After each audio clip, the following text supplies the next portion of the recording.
Now it's time for the last word with Lawrence O'Donnell. Good evening, Lawrence. Good evening, Rachel. So, I'm a little torn on this.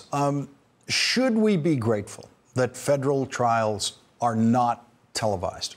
So we actually don't have to spend the entire day glued to the TV on jury selection and everything else in the Manafort case? I gotta say that I am a person who absorbs information better from print than I do from watching moving images, let alone live humans, which I'm sure you could read something into in terms of my personality. But for me, having the transcripts of these hearings, it's like these treasured little novels that come out every day, and I want to bind them and keep them as books. I think when people watch stuff happen live, you don't necessarily pay as much attention to the written record of the trial once it comes out. So I'm kind of loving having the transcripts. Yeah, I'm a huge appreciator of transcripts. I wrote a book about a court case, and you do find in the transcripts the gold lives in those transcripts. So that's what we will be living with, I guess, in the Manafort case. I promise I'll act them all out from here to the very end. Can't wait. Thank you, Lawrence. Thanks, Rachel.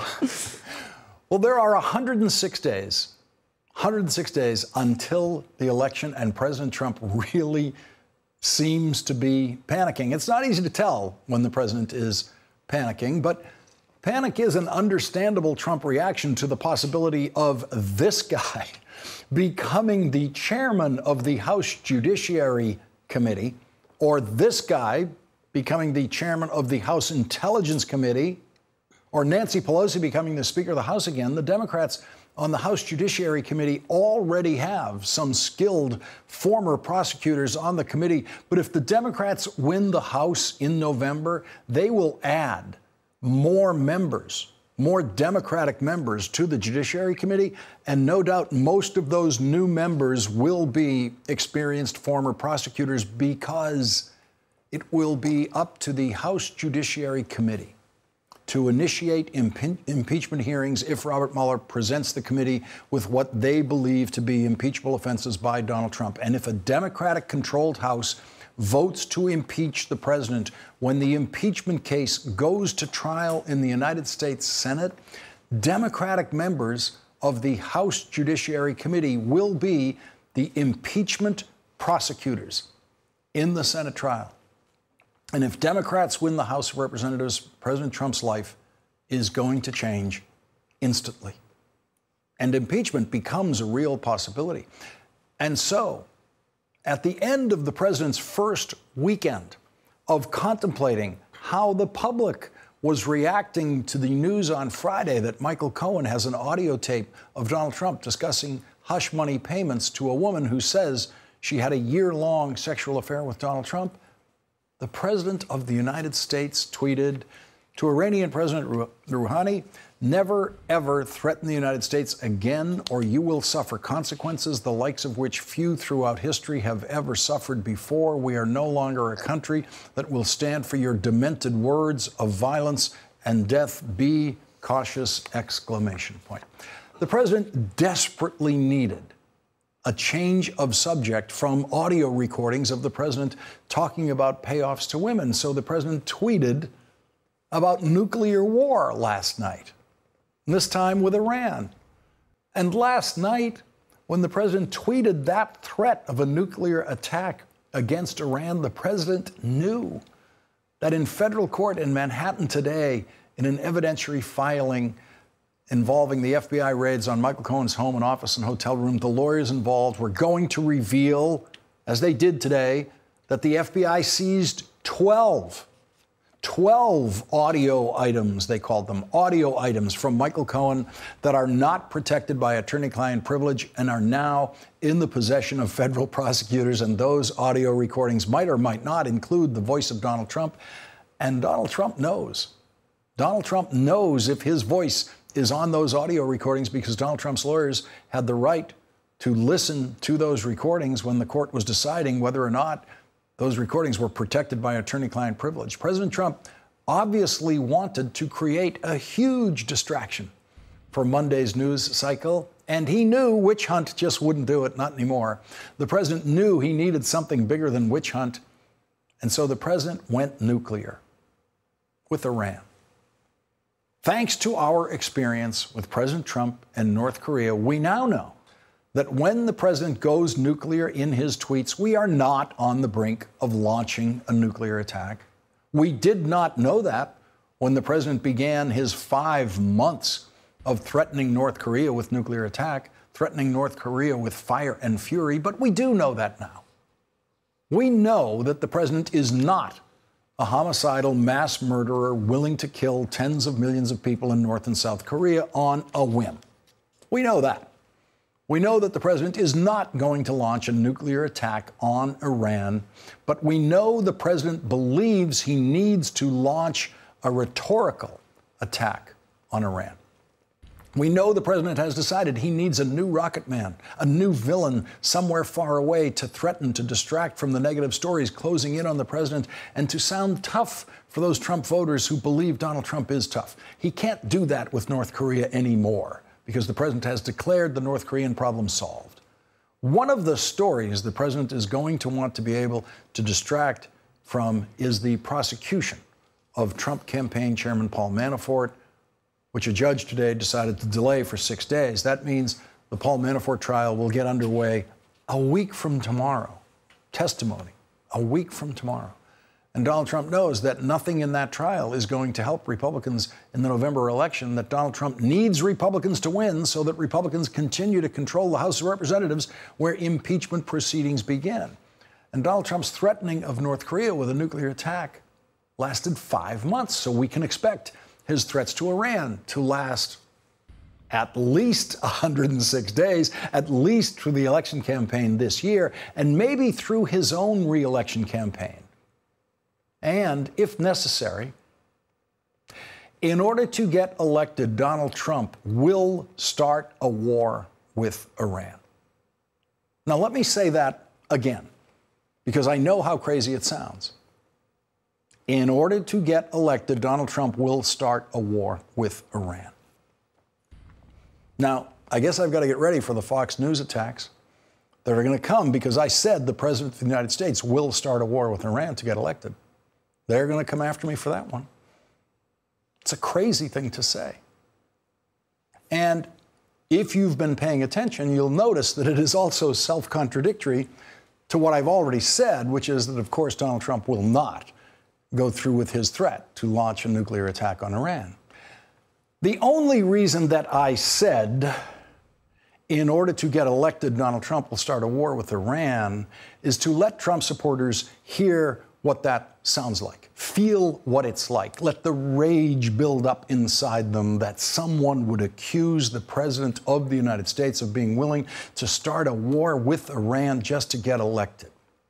And I hope I've given them enough time already to start pouring out their rage at me on Twitter.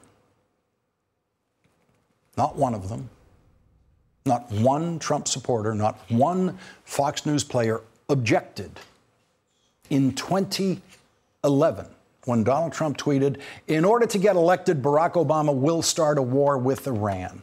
In 2011, when Donald Trump was tweeting those lies about President Obama, I was the only person in the news media who I heard call Donald Trump a liar. And it took the American news media another 5 years to begin to call Donald Trump a liar. And that only happened in the final weeks of his presidential campaign. And now Donald Trump is president. And now everyone in the news media not working at Fox News or in right-wing radio has repeatedly called the words of Donald Trump lies, and history will wonder what took them so long. In order to get elected, Barack Obama will start a war with Iran. Do you know what the news media did after Donald Trump tweeted that? They kept begging him for more interviews, to tell more crazy lies about Barack Obama and his birth certificate. And they never once, not one of those interviewers ever once called any of that a lie. And so now we have a president of the United States who tweets threats of nuclear war as his campaign chairman is a week away from going to trial, and as his TV lawyer, Rudy Giuliani, is trying to figure out how to explain what the president said in a recorded conversation about buying the silence of a woman who says she had an affair with the president. And as a large majority of American voters who disapprove of President Trump step closer every day to a November election that could make New York Congressman Jerry Nadler the new chairman of the House Judiciary Committee, where his first decision might be whether to schedule hearings on the impeachment of the President of the United States. Leading off our discussion now, John Heilemann, national affairs analyst for NBC News and MSNBC, and co-host and executive producer of Showtime's The Circus. Also joining us is Ambassador Wendy Sherman, former Undersecretary of State. She was the United States lead negotiator for the Iran nuclear deal and is now an MSNBC global affairs contributor. And Ambassador Sherman, I want to start with you on this Trump nuclear threat, it sounds like, to Iran. I'm not taking it seriously, and I'm not taking it seriously based on the North Korean experience with the president and the 5 months he took us through of threatening North Korea before completely reversing course completely and trying to make best friends with Kim Jong-un. How do you read what the president said about Iran? Well, I certainly think it was a distraction and deflection in the way that you described it. And somehow I think I ought to speak in all caps as if I will be heard louder. But I think we all know that when you're talking about serious things, a quieter voice makes a lot more sense. Indeed, I think that the president is trying to goad Iran into a conflict. Secretary Pompeo gave a speech in California at the Reagan Library and really pushed hard, saying we're for the Iranian people and your government is corrupt and they're all hardliners and they're not going to give you a break, but we can. And he said that at the same time and invoked Ronald Reagan's call for freedom in his 1982 Westminster speech. He did that the couple of days before President Trump said he was going to take security clearances away from people who were speaking up and speaking their minds. So we're not exactly a beacon for freedom that Secretary Pompeo put out there. And we have a president that has a playbook for Iran and a playbook for North Korea, but no strategy to get an outcome that ensures the safety and security of America. John, I want to read you what Tony Schwartz said about the Trump tweet. And Tony Schwartz, of course, the author, I was going to say co-author, but he's the real author of The Art of the Deal, the first Trump book. I believe he wrote every word in the entire book, including the articles. And really studied Donald Trump up close, got to know him. He said there was nothing strategic about Trump's schoolyard bully, all caps tweet about Iran. When he feels weak and vulnerable, he lashes out in an effort to recover his sense of self, which is so fragile and easily wounded. I often scare people on television when I talk about Donald Trump, but dark and paranoid and ominous. I always think when he's tweeting about something, I shouldn't worry about it very much because it's mostly when he's tweeting about it, it's gibberish most of the time, right? And it is just deflection and projection and incoherent rambling. The stuff he doesn't tweet about is the stuff he cares about. What doesn't he tweet about? Doesn't tweet about Playboy models. Doesn't tweet about Michael Avenatti. Doesn't tweet about Stormy Daniels. Doesn't tweet very much about the people who he's trying to take their security clearances away. Every once in a while he does that, but then he tries to do something like he did today. But the stuff that scares him, the stuff that worries him, I'll tell you what he doesn't tweet about. Doesn't tweet about Paul Manafort very often, right? The people who are a genuine threat to Trump, the people who are, as you said before, there's been a lot of panic over the last 18 months. We've seen flashes of it. But right now, you really feel the walls closing in. And I always think that when he's tweeting about Iran, it's dangerous, and so it concerns me. But I don't take a word of it seriously because it is really just the ultimate, look at the squirrel. And Ambassador Sherman, it couldn't be more strange that the place we look for encouragement, the encouraging side of what Donald Trump's tweet threatening a nuclear attack is that the encouraging side of it is, oh, don't worry, the president doesn't mean a word he says. Like that's where we go for comfort. Indeed. You know, we saw the fire and fury around North Korea, and we saw this pomp and circumstance instead of a persistence and precision. Now we're seeing, you know, the schoolboy speaking loudly and showing off how strong and powerful he is, when in fact all we're seeing is weakness and insecurity. Iran sees this. This is a culture that believes you either resist or you surrender, and they are not going to surrender one iota to Donald Trump. They understand what the game is here. Look, I'm all for standing up for the human rights of the Iranian people, and I quite agree that all of the leaders in Iran, even those that we call moderate or hardliners, but the way to help the Iranian people was the Iran deal. That helped the people of Iran by lifting sanctions, and it ensured our security and the world's security by ensuring there wouldn't be a nuclear weapon. I have no idea what President Trump thinks he's going to do. A tweet is not going to get him a quote-unquote better deal. And John, new NBC Wall Street Journal poll shows that the president's approval rating is far below majority, but 88% of Republicans say they support the president. Right. And unfortunately, in most of the media, they never do the math on what that actually means, since only 26% of voters are Republicans. Here we go. 88% of 26% is something like 23% of voters support Donald Trump. Republican Party is shrinking, and man, you talked about getting abused by Fox News. I'm going to get abused for saying that. The Republican Party is shrinking. The Republican coalition is shrinking. That's just a numerical fact. It's just a numerical fact, right? So we spend, and this will be the third time today I've said this, we spend a lot of time focused on the Trump voter. We spend a lot of time focused on Trump's base. I don't think it's wrong that we focus on it, because it is the way, if you try to understand what Trump's doing, shoring up that base, it explains a lot of his tactical maneuvers. It explains his long-term plan to try to survive the onslaught that he's facing right now on a variety of legal fronts. But in the end, the country's not with Donald Trump. Right. And we normally, in every election I've ever covered, going back to 1988, we focus on independent voters, moderate voters, swing voters. We focus on all kinds of voters who make the difference in elections. Now we don't talk about that anymore. All we talk about is the Trump base, the Trump voter, how the Republicans in this shrinking Republican coalition are with him. Instead of focusing on the fact that the ABC News poll today said 75% of the American people are against him attacking the intelligence agencies. 2/3 of the American people are against the health, or disapprove of how he handled the Helsinki summit. The vast majority of America is against Trump on these major issues. And I think we have to focus on his supporters because it's so important to what he's doing in the White House. But we also have to focus on the bigger picture, which is that the country on the important issues, and this is huge political salience for these midterms and for his reelection if he gets that far, the vast majority of the country is not with him. And Ambassador Sherman, I just wanted to get your reaction more fully to this announcement by the White House today that not only are they thinking about taking away John Brennan's security clearance, basically former FBI Director Comey, James Clapper, Hayden Rice McCabe as Sanders. So a cross-section of former Trump administration officials.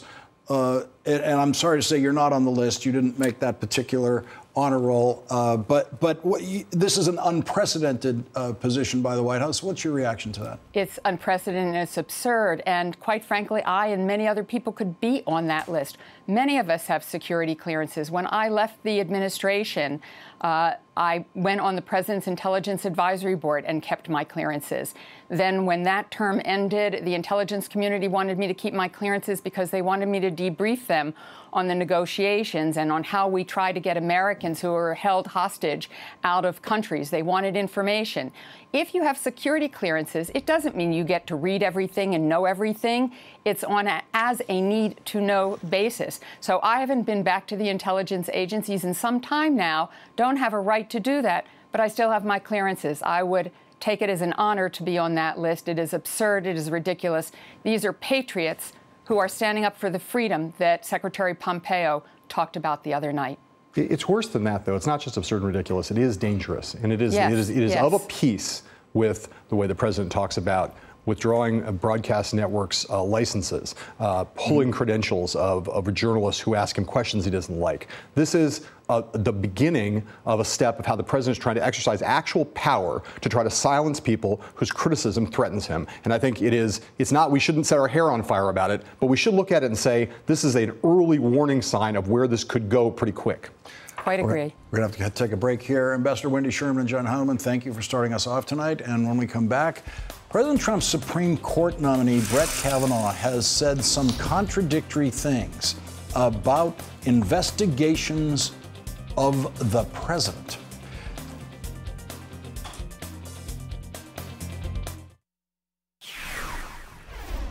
Today, a judge delayed testimony in Paul Manafort's trial by 6 days to allow Manafort's new lawyers more time to review documents. If those lawyers end up appealing something in the Manafort case all the way to the United States Supreme Court, it is possible that 2 Trump-appointed justices will hear that appeal if Brett Kavanaugh is confirmed. And tonight, Senate staffers are studying Judge Kavanaugh's comments about investigating presidents as those staffers prepare for Judge Kavanaugh's confirmation hearing. We are 1 day away from the 44th anniversary of the Supreme Court ruling in the Nixon case. Good morning. The Supreme Court has just ruled on the tapes controversy, and here's Carl Stern, who has that ruling. It is a unanimous decision, Doug, 8-0. Justice Rehnquist took no part in the decision ordering the President of the United States to turn over the tapes.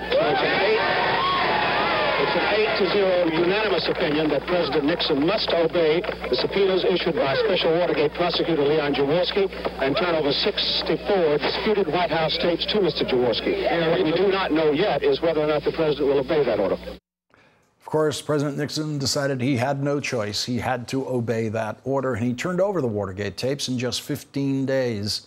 After that ruling by the Supreme Court, President Nixon was forced to resign his presidency. In new documents released to the Senate Judiciary Committee, Supreme Court nominee Brett Kavanaugh once suggested that the Supreme Court may have gotten the Nixon decision wrong. In a 1999 roundtable discussion, Brett Kavanaugh said, quote, "But maybe Nixon was wrongly decided, heresy though it is to say so. Nixon took away the power of the president to control information in the executive branch by holding that the courts had power and jurisdiction to order the president to disclose information in response to a subpoena sought by a subordinate executive branch official." That was a huge step with implications to this day that most people do not appreciate sufficiently. Maybe the tension of the time led to an erroneous decision. But as the Associated Press reports, Brett Kavanaugh had a more favorable assessment of the Nixon case in a 2016 Law Review article in which he wrote, "Whether it was Marbury or Youngstown or Brown or Nixon, some of the greatest moments in American judicial history have been when judges stood up to the other branches, were not cowed, and enforced the law. That takes backbone, or what some call judicial engagement." Joining our discussion now, Jill Wine-Banks, former Assistant Watergate Special Prosecutor and an MSNBC legal analyst, and Ron Klain, former Chief of Staff to Vice Presidents Joe Biden and Al Gore, and a former senior aide to President Obama.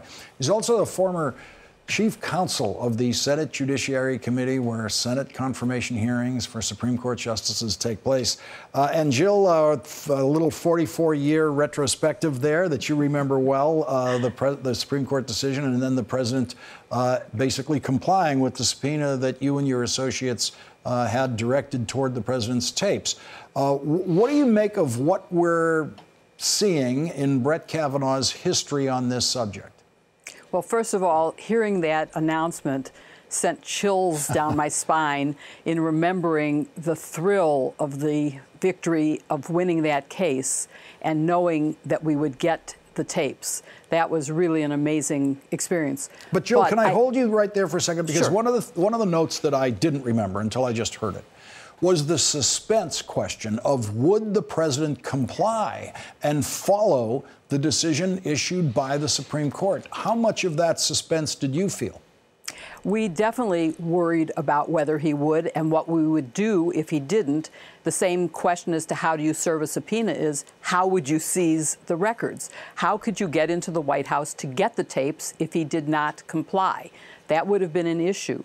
And I think what worries me is that with this president, you don't know that he has any respect for the rule of law and that he might not comply. That is a very scary thing to think about. I worry about that, I really do. And I think that Judge Kavanaugh's comments are not only unduly deferential to presidential power, but they ignore that giving that kind of power to him, as he would probably do, would make him a dictator or a king. It would not be someone who was functioning under the rule of law. The decision was correctly decided. It was a unanimous decision with one abstention because of a member of the court having been appointed and worked on it. And Ron Klain, you've worked on so many Senate confirmations of Supreme Court justices. You come across snippets of comments like this from the nominees at different times. Sometimes they are hugely meaningful, sometimes not. Is there a way of weighing these Kavanaugh comments? Well, look, I think it's a very big deal, Lawrence, because it's a comment on an issue that, as Jill suggested, is front and center in our civic life right now. Is the president above the law? Does this president intend to hold himself above the law? Can he be made accountable? And if Brett Kavanaugh means what he said in 1999, the answer to all that would be no. The answer to that would be it would not take a Saturday night massacre to get rid of Bob Mueller. It would just take a Saturday night email to get rid of Bob Mueller if Brett Kavanaugh's right about what he said in 1999. Because his point in that piece, Lawrence, is, hey, the president can't be accountable, can't be forced to turn over information to any subordinate officer in the executive branch. And if that's the law, then Bob Mueller is really standing on not even thin ice, no ice at all, in Brett Kavanaugh's view. But, Ron, let me just go to your experience with seeing this kind of material in the confirmation process. Sometimes you see a statement like that in 1999 in which he's in a kind of panel discussion and he might be speculating and might be being more provocative in order to get a conversation going.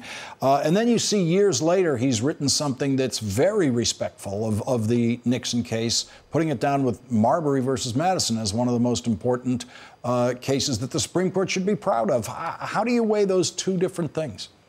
Well, I think you have to look at the entire record here. We also have the piece that Kavanaugh wrote that we discussed on your show the night he was named, where he said, you know, he now worked at the White House. The president really shouldn't be bothered by investigations. You put that together, and it's going to be a very significant thing. And one other thing, Lawrence, you know, Brett Kavanaugh is going to sit in front of that committee, and he's going to bark about respect for precedent, respect for president, respect for precedent.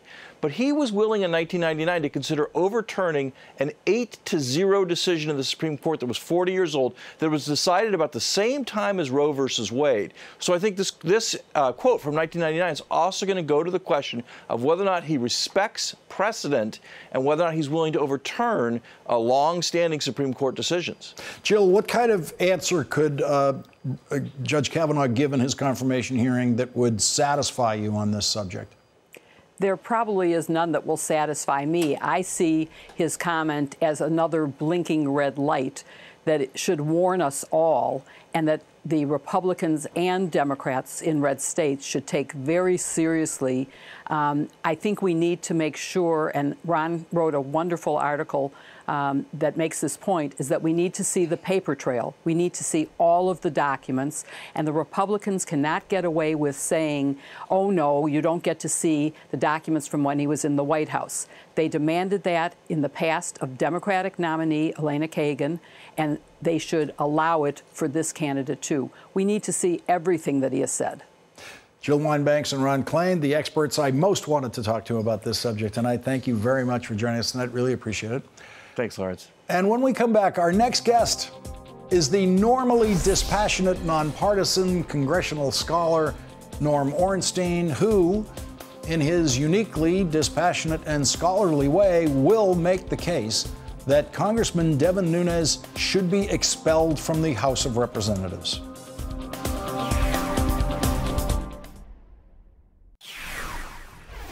"106 days from now, voters in California's reliably Republican 22nd Congressional District, represented by Congressman Devin Nunes, will have a choice of re-electing the chairman of the House Intelligence Committee or replacing him with Democratic challenger Andrew Jans, who on Saturday tweeted this: "We all know that Devin Nunes is a liar, but it has now come to our attention. He specifically lied about the FISA warrant and the FBI, going as far as to lie about the men and women tasked with keeping us safe. Nunes must be removed from the House Special Committee on Intelligence, effective immediately."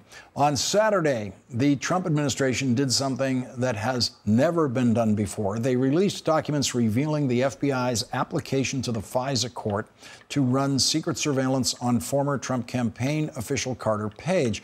Those documents show that much of what Devin Nunes has said about the FBI's investigation of Carter Page is false, which should not come as much of a surprise since Devin Nunes publicly admitted that he never read the application for the FISA warrant. Did you read the actual FISA applications? No, I didn't. The documents reveal that the 4 federal judges who granted the initial warrant and renewed it were all appointed by Republican presidents, and they were all clearly informed that the Steele dossier was one of the pieces of evidence the FBI was considering, and that the FBI informed the judges that the Steele dossier was paid for by a political opponent of a campaign.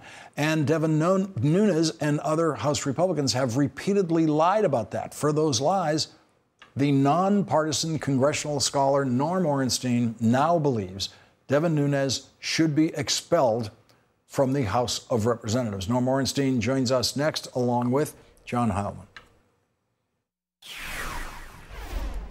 In a letter in 2013, Carter Page wrote, "Over the past half year, I have had the privilege to serve as an informal advisor to the staff of the Kremlin in preparation for the presidency of the G20 summit next month." Joining us now, Norm Ornstein, a leading congressional scholar. He's with the American Enterprise Institute. He's the co-author of the book One Nation After Trump. And back with us, John Heilman. And Norm, you've looked at what came out over the weekend in this FISA application and what Devin Nunes has been saying about it for the better part of a year. And I have to say, your reaction was as strong as it could be. Tell us why you think Congressman Nunes should be expelled. So there are a couple of things here, Lawrence. And of course, expulsion is a pretty severe thing. We've only had 5 members of the House who've ever been expelled, 3 of them in 1861 for giving aid and comfort to our enemies and conniving against the Union. And then we had Ozzie Myers with Abscam and Jim Traficant for corruption. But when you look at the Constitution and Article 3, Section 3 that defines treason, it is, besides war, adhering to their enemies, the states, and giving aid and comfort. And I think what we've seen with Nunes, going back to way before the attacks on the FISA report on the intelligence community, undermining key security of the United States, to when he was working with the White House against the interests of Congress, shutting out the minority. As the chairman of the Intelligence Committee, this is giving aid and comfort to our enemies. And, you know, I wouldn't say necessarily that I would call for the expulsion of Jim Jordan or Mark Meadows, who have been utterly reckless. They don't have the leadership post that Nunes had, and he has, I think, brought dishonor upon the House and endangered the country, and I don't say it lightly. And John, the continued complaint, and there's continuing to complain about this, that Jim Jordan's complaining, saying, the application never said to the judges that this Steele dossier was paid for by Hillary Clinton seeking information against Donald Trump. And that is technically true in the sense that it said all that, but it didn't identify the players. It refers to source number 1, and it talks about a U.S. person, and then it says that the FBI speculates that the identified U.S. person was likely looking for information that could be used to discredit candidate 1's campaign. And of course, we would never want them to mention to the judge who candidate 1 is, because we want the judges to be politically impartial. Right. All of these judges, it turns out, were appointed by Republican presidents. 4 out of 4. Yeah. 4 out of 4 Republican judges. Apparently, the Republican members of the House Intelligence Committee think that the 4 Republican FISA judges are complete morons and couldn't figure out what the application was really trying to say. If you brought any kind of like basic intelligence to reading this document, every one of those FISA court judges, who are incredibly, in fact, sophisticated people who've been in the business of scrutinizing these applications for years and bringing the highest level of kind of scrutiny to them, they all know what this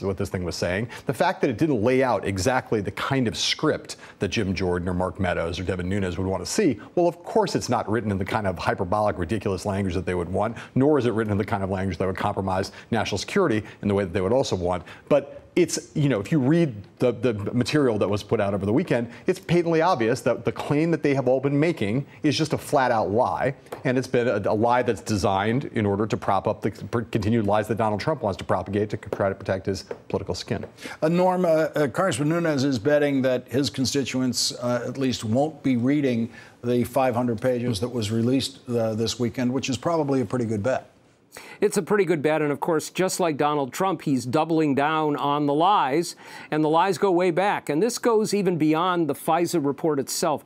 It's suggesting that the Justice Department and the FBI were working together to discredit Donald Trump, that it all began with and ended with the dossier. And we know that it began long before that, as you mentioned, with Carter Page.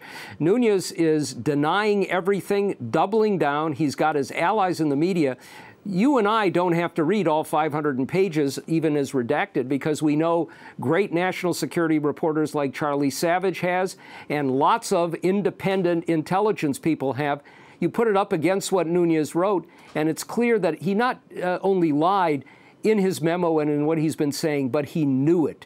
This is not just out of ignorance. He didn't read the report, but he knew enough to know that all of this was false. This is really bad. I wouldn't be so sure about his constituents. It's a kind of incredible thing up there. The guy won re-election by 35 points in 2016. There should be no doubt. The most recent PPP poll has that an 8-point race. He's running against this guy named Andrew Jans, who's a career violent crimes prosecutor. That race is now, in some people's view, is a toss-up. And if you go out there to the Central Valley and listen to the people who are talking about it, they are ginned up. And Democrats are going to put a lot of money into that race. This would be a big race for Democrats to win. They got to win a bunch of these races in California if they want to reclaim the House. But this one would be the one to really win because Devin Nunes has become such a symbol of the Trump cult of personality. I think Democrats are going to put a lot of shoulder into this race. And given how tight it is right now, 8 points may not sound like a lot. No, you're pretty close to the margin of error in that race. And it's never been anywhere in the vicinity, the same zip code of the margin of error ever since Devin Nunes first won that seat. Yeah, I mean, he's supposed to have a 35-point lead. He is. He's got an 8-point lead. John Heilemann, Norm Ornstein, thank you both very much for joining us tonight. Really appreciate it. Thanks, Lawrence. And we now know that the Steele dossier did not launch the Russia investigation, now headed by Special Counsel Robert Mueller, but the president continues to lie about all that, as we just discussed. Our next guest knows Christopher Steele and knows why the FBI took Christopher Steele's reporting seriously. That's next.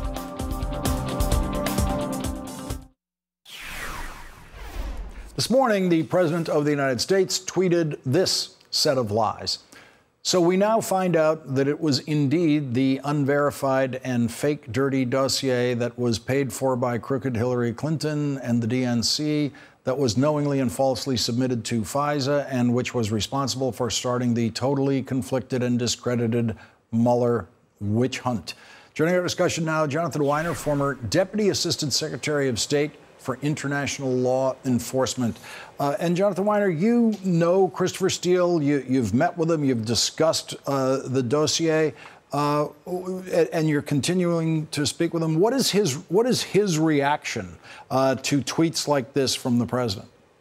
Well, Christopher Steele is a man who's utterly committed to the truth, and he believes when he has information that's important for the United States to know, or the British government to know, that he should provide it to them. In 2016, he had information of an attack on our democracy by a foreign adversary, and he thought it was tremendously important that the United States government know about that in real time so it could respond. And when's the last time you spoke to Christopher Steele? Probably either over the weekend or late last week. And what is his feeling about the way the president refers to him? Well, the whole thing is very perplexing and distressing for him. He's completely committed to protecting and preserving and strengthening American democracy, as he's committed to the British system. He believes in our country, and he wants to see our country be open, free, and to have the truth about what happened. And so when he gets attacked, he finds it strange, disturbing, distressing. But I know he believes in what he did, and he's committed to the cause of the truth. And, of course, the material released over the weekend indicate that pretty much everything that the president and Republicans have been saying about the Steele dossier is false. But tell us what his relationship was with the FBI and why the FBI decided that they should take his information seriously. Well, my understanding was that he provided a great deal of information to the FBI on the soccer scandal and provided critical information to them in connection with that. Of course, they and other elements of the U.S. government would have known him when he was in the British intelligence service. So he is a known quantity that goes way back, who's been found reliable over a great many years by a great many different people. And what's your own assessment of the Steele dossier as of tonight? Well, there's a lot in it that was fresh and shocking in the summer of 2016 when he was uncovering it, which has been proven to be correct. There is a lot in it that is, as yet, the proofs are unknown. Now, back then when he wrote the shocking material about Mr. Trump's personal life, we didn't know about people like Stormy Daniels and their relationship to the president. That wasn't in front of us. There's a lot we didn't know about Mr. Trump's other activities that has been exposed since. What's critical is that we get to the full truth. Ultimately, the dossier and Mr. Steele will be judged by history on what proves to be true. So far, the track record's pretty good. Jonathan Weiner, thank you very much for joining us tonight. Really appreciate it. You're welcome. Tonight's Last Word is next.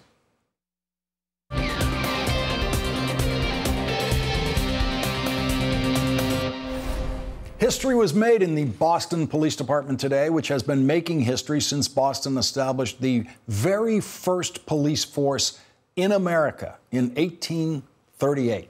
In 1851, Bernard McGinniskin became the first Irish police officer in Boston and the first Irish police officer in America. Barney McGinniskin was not warmly welcomed to the police force. There were protest meetings held in Boston's Faneuil Hall with speakers claiming that it would be a conflict of interest for an Irish immigrant to be a police officer because Irish immigrants were committing so much of the crime in Boston. But Irish immigrants kept coming to Boston and kept joining the police force, and by the turn of the century, the Irish had complete control of the Boston Police Department, and for the next 120 years, almost every Boston police commissioner was Irish American. Bill Evans, whose brother was the Boston Police Commissioner before him, is the current Boston Irish Police Commissioner. Here he is at a press conference this morning.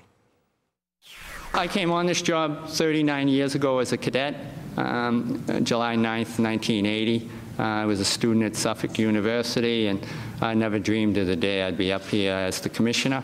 You know, I was a patrolman for 5 years, a sergeant, a lieutenant, a captain for 12 years, a superintendent, and now commissioner. And there's been a lot of challenges out there, but I think we're in a good place. The integration of black police officers into the Boston Police Department did not move as quickly as the integration of the Irish police officers. Horatio Homer became the first black Boston police officer in 1878. 100 years later, black officers were still a tiny minority in the Boston Police Department.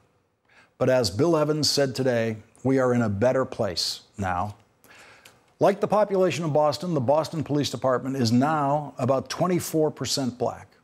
And today, after Commissioner Evans announced his retirement, Marty Walsh, the Irish-American mayor of Boston, appointed the highest-ranking black officer in the history of the department, Superintendent-in-Chief William Gross, to be Boston's next police commissioner, Boston's first African-American police commissioner.